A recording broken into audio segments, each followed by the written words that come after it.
fils, je suis écrivain. J'étais d'abord prof de morale, et puis j'ai écrit des contes pour petites filles perverses, qui ont été illustrés par Léonore Fini. Et puis j'ai enseigné pendant quelques années, toujours en écrivant.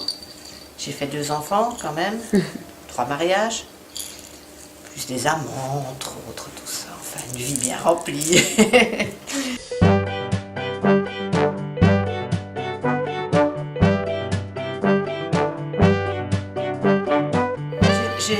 Ma vraie grande passion, c'est le cinéma. Je veux absolument voir le commissaire.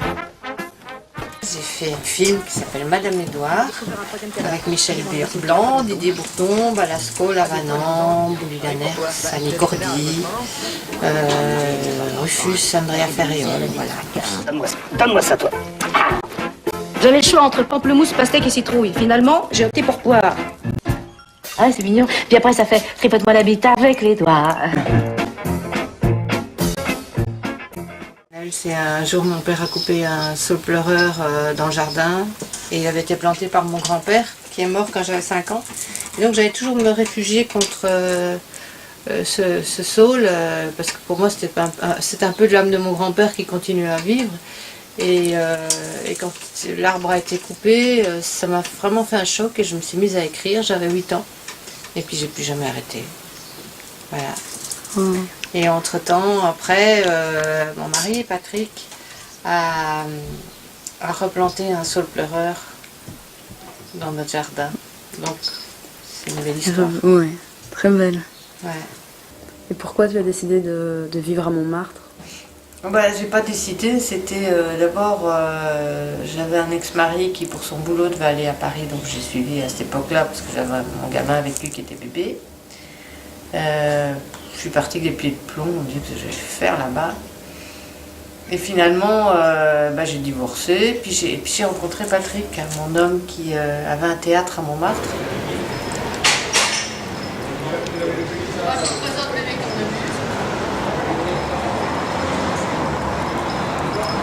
Mon mari.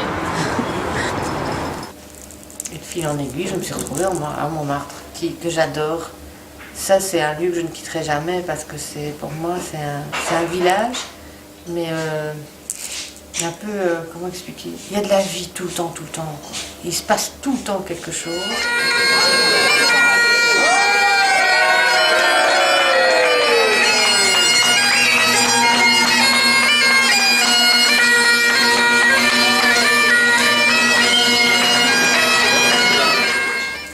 J'habite dans un endroit merveilleux qui est un jardin, où habite d'ailleurs Jean-Pierre Jeunet, Éric Zonka. Il y a des tas de gens de cinéma, il y a Picha qui est belge, qui habite là-bas aussi, Pierre Bretéché, il y a plein de gens. Donc on se fait des bouffes l'été, c'est gai. Et donc je suis à la fois dans un jardin, où je suis super tranquille, pas de bruit, que les petits oiseaux. Et quand je vais au bout de ma rue, c'est la rue épique avec tous ces petits commerces.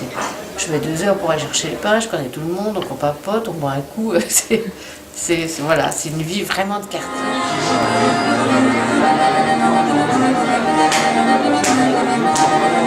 C'est mon bébé d'amour. C'est Léon. Il s'appelle Léon parce que j'ai écrit une série qui s'appelle Le Commissaire Léon. C'est un flic qui tricote depuis qu'il a arrêté de fumer.